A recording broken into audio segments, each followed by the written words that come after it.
semua followers Pak Emma. So hari ini bersama dengan saya Dr. Maiza Tusimin daripada Prince Court Medical Center, pakar ONG. Selamat datang doktor hari ini. Terima kasih jemput saya. Okey, so sebelum saya mulakan, sebenarnya saya nak tunggu dulu followers Pak Emma iaitu 300 peserta VIP Pak Emma untuk masuk dan join live ini sebab nanti saya akan cerita, okey. So sementara kita nak tunggu followers Pak Emma 300 VIP yang akan masuk nanti, 300 VIP peserta kita yang akan masuk nanti, saya nak ceritalah sedikit kenapa live kita hari ini dijalankan hari inilah. Okey, so sempena Minggu Penyusuan Sedunia, Pak Emma turut meraihkannya dengan kempen #PAMA_Support_BF. Okey, apa yang lagi istimewanya sebab kempen kali ini adalah digerakkan oleh SSPN. Okey, selaku penaja utama. Okey, sebelum kita teruskan sesi live kita hari ini, saya nak share sedikit perkongsian untuk semua followers Pak Emma dan juga termasuk 300 VIP kita yang bakal masuk ni. Okey, SSPN ni sebenarnya tak kurang pentingnya untuk anak-anak kita sebab SSPN adalah simpanan terbaik yang disertakan manfaat perlindungan takaful. Okey, sebenarnya dia terdapat 6 package serendah RM30 sahaja sebulan dan mengguna pakai konsep simpan secara komitmen bulanan dan jumlah simpanan adalah bergantung kepada package yang dipilih. Okey, dah membebel panjang ni. So kita nak masuklah kepada topik kita pada hari ini adalah tajuk kita adalah penyusuan susu ibu dalam norma baharu pasca COVID-19. Okey. So doktor, saya nak tanya soalan pada doktor. Okey, memandangkan COVID sekarang masih belum reda lah. Okey. So golongan ibu yang dijangkiti COVID-19 ni boleh teruskan penyusuan atau perlu diasingkan dari bayi sebab kita tengok banyak kes. Tak kiralah di Malaysia, dekat UK sebab saya ada juga buat satu kes dekat UK yang mana ibu dia disahkan positif COVID-19 dan dia pun nak menyusukan anaknya yang baru lahir. So macam mana? Adakah boleh teruskan penyusuan ataupun sebenarnya kita perlu asingkan baby kita? Okay. Soalan ni memang soalan orang kata soalan cepu emas. Soalan favourite bila patient datang, pesakit datang je jumpa doktor. Apa jadi sekiranya saya dibuat screening untuk kemasukan bersalin, detect positif pula. Boleh tak saya breastfeeding? Apa impak kepada kelahiran? Kan itu banyak persoalan. Dan semua ni sebenarnya dah dikupas bukan setakat pada level Kementerian KKM Malaysia sahaja yang di mana KKM telah hasilkan satu protokol guideline sama ada boleh breastfeed atau tidak sekiranya kita COVID-19 positif. So kita semua follow kepada guideline World Health Organization, okay, WHO, yang dia dah menggariskan. Right? Dia sebenarnya simple dari segi orang kata pengendalian baby, itu yang paling utama. Prinsipal number one. Prinsipal number two, kesihatan ibu itu sendiri. Okay, kita kena tengok dua konteks ni. Yang pertama, handling babies. Maksudnya sama macam kita nak keluar kan, kita pakai mask, kita wash hand. Yang basic, yang paling utama, basuh tangan, pakai mask and avoid pegang mata, hidung, mulut. Sebab inilah area yang sumber untuk dapat jangkitan. Begitu juga bila kita menguruskan bayi, bila kita pegang bayi kita, pastikan dua ni kita jalankan. Kemudian cara kita pegang baby juga. Dia tidak merubah banyak sangat dari segi apa kata nak breastfeed baby, latching tetap sama. Cuma orang kata hikmahnya COVID ni kita jadi lebih peka.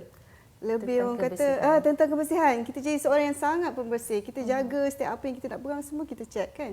Jadi berdasarkan WHO ni dia gariskan yang COVID positif kalau mak tu sihat, tidak ada komplikasi contoh paru-paru sampai ibu kena bantuan pernafasan kan, tak boleh nak pegang baby langsung.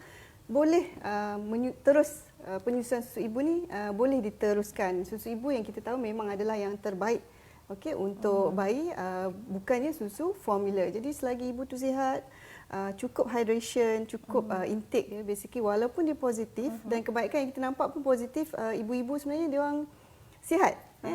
Tak ada kala yang tak ada gejala pun tapi positif. Jadi masih boleh menyusukan, cuma mengambil langkah berjaga-jaga supaya penularan tu daripada ibu tak pergi ke baby. Sebab kita pun tahu susu ibu tu bukan virus tu dijangkiti melalui penyusuan susu ibu, tetapi sebaliknya melalui kontak kepada bayi itu sendiri. Jadi virus tu tidak so far lah yang kita ketahui dan satu dunia pun dah buat kajian pemantauan di dalam susu ibu tu sendiri tidak dikesan virus tu dalam susu ibu. Jadi penularan jangkitan ni sebenarnya bukan daripada susu ibu, sebaliknya daripada kontak.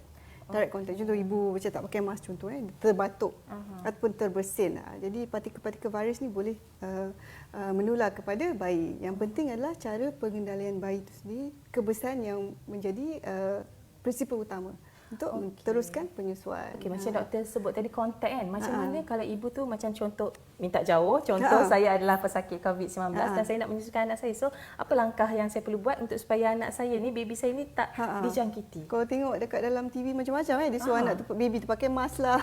Ada cover macam mana kan? baby nak bernafas tapi sebenarnya ibu tu sendiri. Okey. Ibu sendiri. Kalau until sampai sehingga kini menurut kajian sekiranya lah bayi tu terkena jangkitan ni, dia macam agak baby friendly. Okey, dia punya kesan kepada bayi tak seteruk kepada orang tua yang ada penyakit kecemasan darah tinggi. Dan kita tengok kadar mortality atau kematian sebenarnya lebih kepada yang berusia dan ada penyakit kronik. Okey. Tak dengar lagi kan bayi, kecuali bayi tu mungkin ada penyakit lain lah.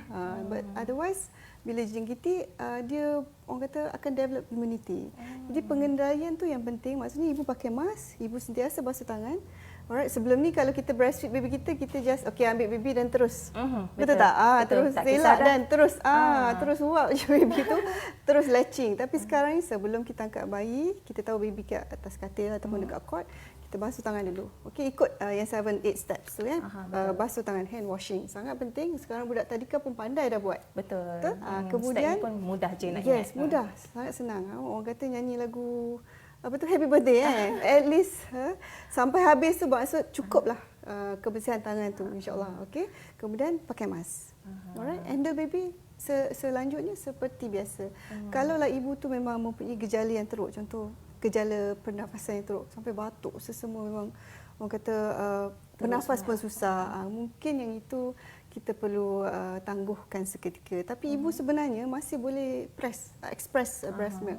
Okey, dengan syarat sama juga, jaga kebersihan dan pengendalian botol ataupun bekas yang digunakan untuk menyimpan susu ibu tu atau EBM yang kita panggil. Semuanya kena bersih.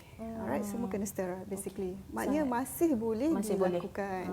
So tak perlu rasa bimbang lah nak menyusukan anak, asalkan kita menjaga kebersihan kita lah. Betul. Bagi ibu yang memang dah masuk dia di ward tu dalam keadaan yang agak mungkin tak larat gejala dia lebih daripada yang biasa, dengan pernafasan bersusah, mungkin macam saya kata tadi boleh ditangguhkan seketika penyusuan tu.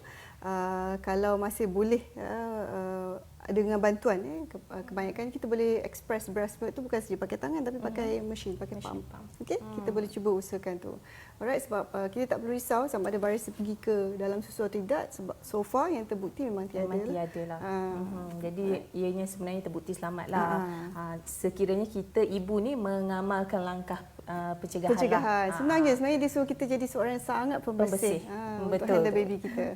Okey, so doktor, adakah selamat kalau ibu menyusu berkongsi bilik menyusu ketika berada di luar? Contohnya mall dan sebagainya lah. Sekarang dah boleh keluar ke mall, dah memang ada pelbagai urusan yang nak disettlekan di luar. So boleh tak ibu menyusu ni berkongsi bilik? Kan? Okey.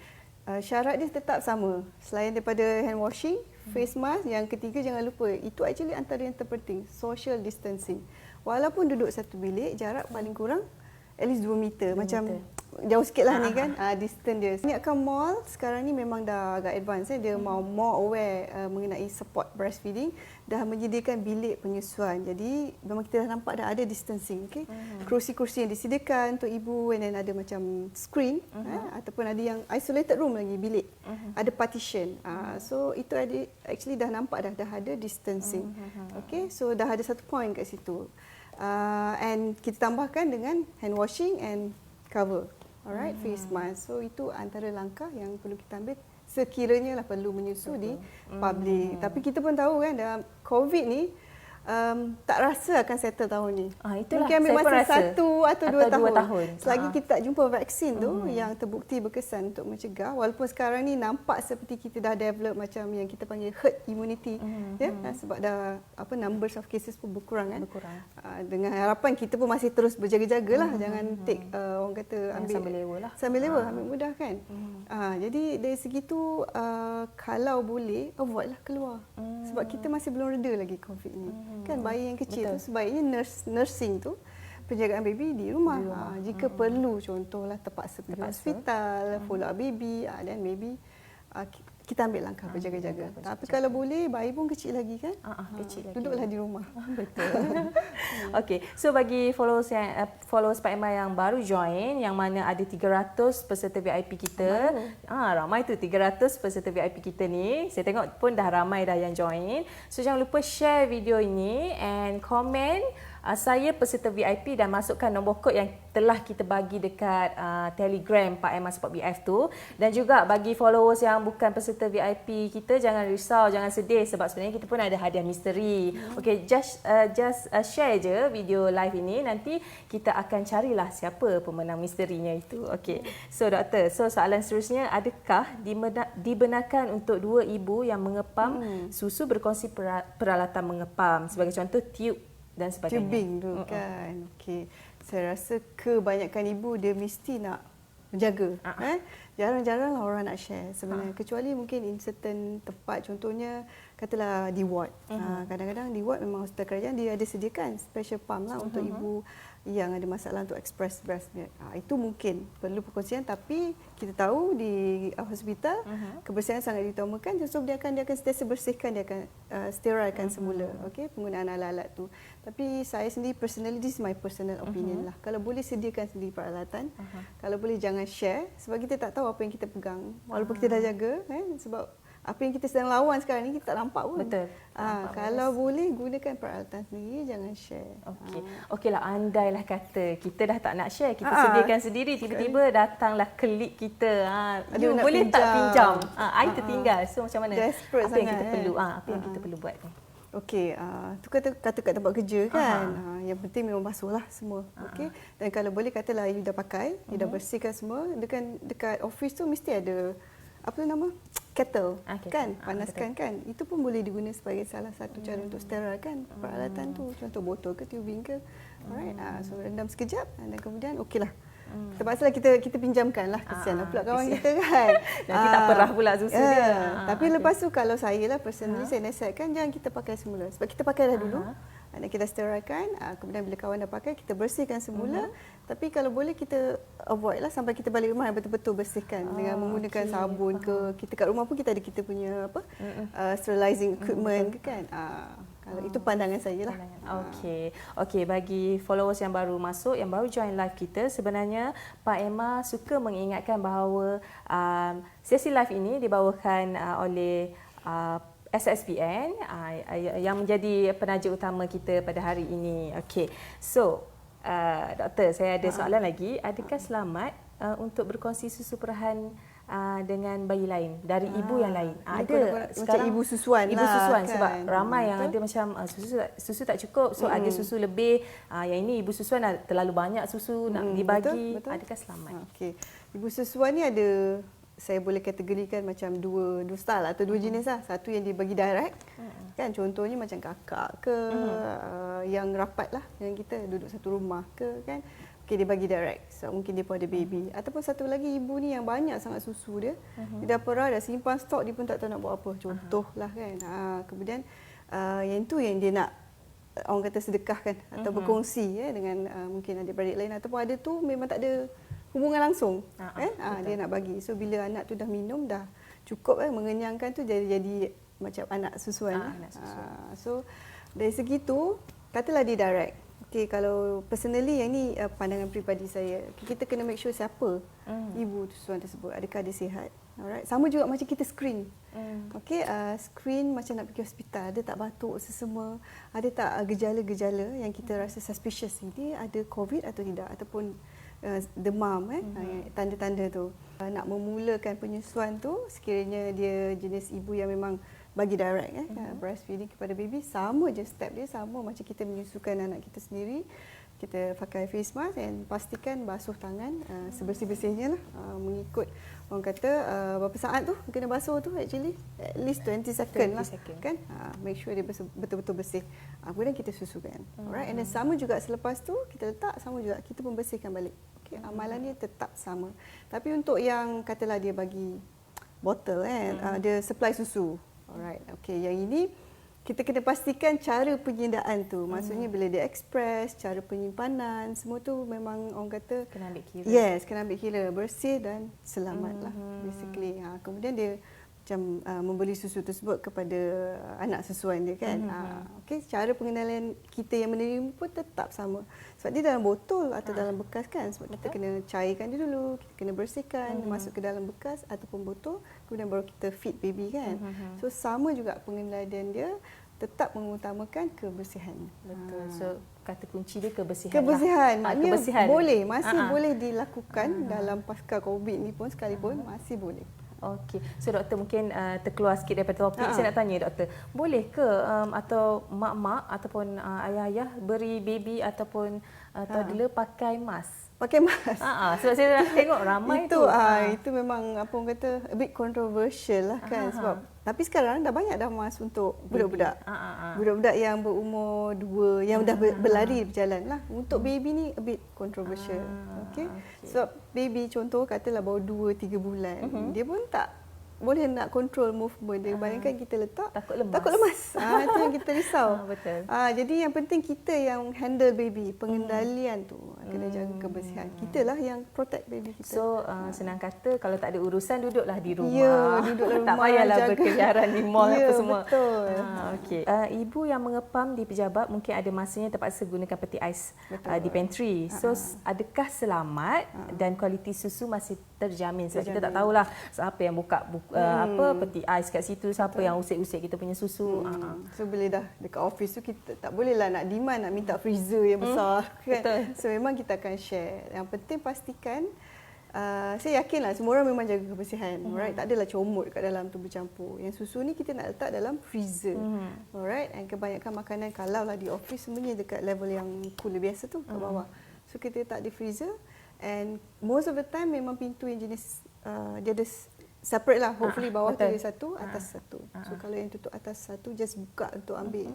Dia tahan lagi lama lah sebenarnya. Bila dah sejuk beku, balik kita bawa dengan cooler bag kan. So dia akan tahan lama. So selalunya kat situ mungkin 2 hingga 3 bulan. Kalau yang freezer tu isolated, orang kata yang macam simpan daging kan, itu boleh tahan hingga 6 bulan macam tu. Okay. So kalau dah balik rumah tu, ada tak langkah-langkah nak kena bersihkan botol tu dulu ke ataupun macam sebab dia dalam freezer Okey, dalam freezer dia sejuk kan. Selalunya kuman tak hidup lah dalam keadaan sejuk tu. Minus berapa degree kan. Cuma balik sama. Bersihkan sebelum kita pindah. Katalah kita nak pindahkan susu tu. And most of the time nak pindahkan bukan hari yang sama. Mungkin the next day penggunaan dia kan. So dia akan masuk balik dalam freezer. Tapi kalau saya personally kita basuh. Luaran lah bersihkan. Sama ada dalam botol ataupun dalam, selalu kita pakai yang macam plastik tu.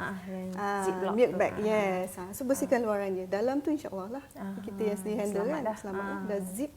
Hopefully dalam tu sterile, kita basuh dan kita simpan. Okey, banyak tip yang doktor bagi. Okay. Bagi followers yang baru masuk, suka Pak Emma nak ingatkan bahawasanya live hari ini digerakkan oleh SSPN sebagai penaja utama. Okey. So doktor, apakah cara-cara terbaik untuk membersihkan beg susu dan segala peralatan yang digunakan untuk pam susu sekiranya ibu tersebut menggunakannya di luar? Di luar, okey. Ini maksudnya katalah dia dah memang terpaksalah bergerak ke nak pergi outstation ke. Kalau saya personally, kita dah siap daripada rumah. Semua peralatan contohlah beg ke botol semua dah, bukan satu je. Mungkin extra 2, 3 untuk kita gunakan sepanjang perjalanan. Di semua kita dah siap, dah bersihkan, dah sterile. So tinggal bawa aje. Cumanya bila kita dah dalam perjalanan, katalah singgah-singgah, baby pun dah hisap susu kan, dah gunakan botol, kita nak basuh. Right. So itu bagi saya itu temporary. Basuh dulu sebersih-bersihnya tapi kita tak gunakan balik. Dah sampai destinasi kita cuci dengan apa orang kata siap dengan sterile sekali. Maknanya at least kalau tak ada sterilization machine tu, at least rendam dengan air panas. So maknanya bila dah dalam perjalanan, walaupun kita pakai, kita basuh, kita tak guna semula. Kita dah siap, dah stok yang dah ada dah. Contoh botol ke ataupun puting kan contoh. Itu dah bawa lebih extra. Okey. So kena ada langkah kita kena prepare daripada rumah kalau nak keluar, kalau nak pergi ke mana-mana lah outstation. Okey. So doktor, mungkin ada tak apa-apa nasihat ataupun ada apa-apa info tambahan mengenai penyusuan susu ibu dalam norma baru di pasca COVID-19? Okey. Sebenarnya kita nampak macam mudah sembang cakap, okey nasihatkan pakai mask, wash hand, tapi untuk ibu contoh yang yang tak ada helper dengan anak lagi. Mungkin dia terpaksa nak hantar anak pergi sekolah. So agak mencabar. Kat sini saya nak share sedikit macam saya ada collaboration dengan UPM, Universiti Putra Malaysia menjalankan satu kajian mengenai kesan COVID ni kepada ibu yang menyusukan untuk anak bawah 1.5 tahun. Okey, hopefully boleh tolong jawab soalan tu. Okey, nanti kita share link. So pesanan saya di sini yang penting kita jaga bukan cakap setakat fizikal je. Sebenarnya COVID ni dia affect mentally juga. Betul kan? Betul. Tu belum kira yang terkesan kerana tak ada kerja. Okey. So the best is still breastfeeding. Sebenarnya dari situ kita dah lakukan banyak penjimatan. Okey, kalau kita tengok kata hikmah COVID ni, ibu bekerja di rumah, jadi dia dapat memang direct baby. So kat situ tak ada exposure, nak keluarlah tukar botol ke whatever. So semua direct dengan baby. Kemudian selalunya penghasilan susu sebab direct latching lagi banyak. Katalah mungkin dia kena prepare nak kembali bekerja, dia dah boleh buat stok di rumah. Okey, sebab dia ada masa work from home kan. Cuma agak mencabar sebab nak buat kerja je baby ada. Mungkin dari situ mengganggu dari segi apa kata? Sedikitlah emosi. Tapi saya lihat COVID ni kita kena ambil jugalah dari sudut positif sebenarnya. Yang menyusukan tu dari segi jimat satu hal, kemudian bonding memang very strong. And then you insyaAllah kalau lah, sebab hari tu kita dah berapa? 4 bulan, 3 bulan di rumah. You dah dapat dah skor kat situ. 4 bulan exclusive breastfeeding. Betul lah, positifnya sebab ada masa ibu-ibu macam alah tak sempat nak pump, tak sempat nak buat stok, alah tak sempat nak bersama dengan anak. So masa di tempoh itulah ada hikmahnya dapat bersama dengan anak, dapat menyusukan anak secara direct. Okey. So doktor, last banyak last saya tapi banyak last tu. Okey, last soalan saya. Doktor, ada tak kajian yang mengatakan susu ibu tu sebenarnya memberikan anak tu lebih sistem imun untuk lawan COVID-19 tu? Ada tak? Itu salah satu kebaikan, tapi itu kalau tu saya akan letak sebagai kebaikan nombor 1. Okey, dia susu ibu ni dipenuhi dengan segala kebaikan. Untuk baby tu develop dia punya own resistance kepada penyakit, immunization, basically immunity. Immunity kepada penyakit-penyakit, virus-virus, bakteria. So actually kalau compare breastfeeding compared to infant formula, memang yang terbaik tetap susu ibu. Dia is available every time, anywhere untuk bayi, dan pengendaliannya lagi mudah. Okey, ibu je kena jaga kebersihan.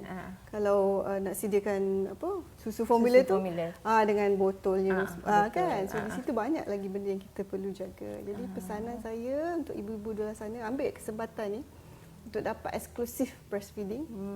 Kalau yang baru dapat baby, katalah baru 2-3 bulan, teruskan penyusuan selama 6 bulan. Bila 6 bulan ni kita panggil eksklusif breastfeeding yang dapat membantu sebagai salah satu cara mencegah kehamilan ataupun lactational amenorrheic method. Okey, selama 6 bulan, kalau period tak datang, eksklusif susu ibu tidak campur, insya-Allah tak hamil. Alright, dengan syarat tak datang period lah. Tapi selepas 6 bulan bila baby dah start makan, kita dah start bagi soft makanan solid food kan. Itu dah kena berjaga-jaga lah. Kena ambil langkah pencegahan. So senang kata susu ibu ada yang terbaik. Tetap yang untuk terbaik. kesihatan dari dulu, anak. Kini dan selamanya kan, insya-Allah. Terjamin yang tu. Okey, terima kasih Dr. Maizah. Rasa macam sekejap tapi dah banyak soalan yang doktor jawab. Sekejap je rasa masa kan. Okey, terima kasih banyak-banyak Dr. Maizah daripada Prince Court Medical Center. Okey, ingin mengucapkan terima kasih kepada followers Pak Emma yang mana support live kita, yang mana share, dan terima kasih banyak-banyak kepada VIP Pak Emma 300 peserta VIP Pak Emma yang dah join. Okey, jangan lupa yang mana VIP tu boleh drop dekat ruangan komen saya peserta VIP dan juga nombor kod yang telah kita bagi dekat Telegram. Yang mana bukan VIP, jangan risau, share je sebab kita mencari pemenang misteri untuk hadiah nanti. Okey, terima kasih banyak-banyak. And akhir kata daripada saya, susu ibu adalah susu yang terbaik dalam menjamin kesihatan anak-anak. Macam mana baiknya susu ibu, macam itulah apa pentingnya simpanan untuk anak-anak demi masa depan. Ingat, simpan jaminan masa depan. #LoveSSPN. Okey, Dr. Bye. Bye. Assalamualaikum semua followers Pak Emma.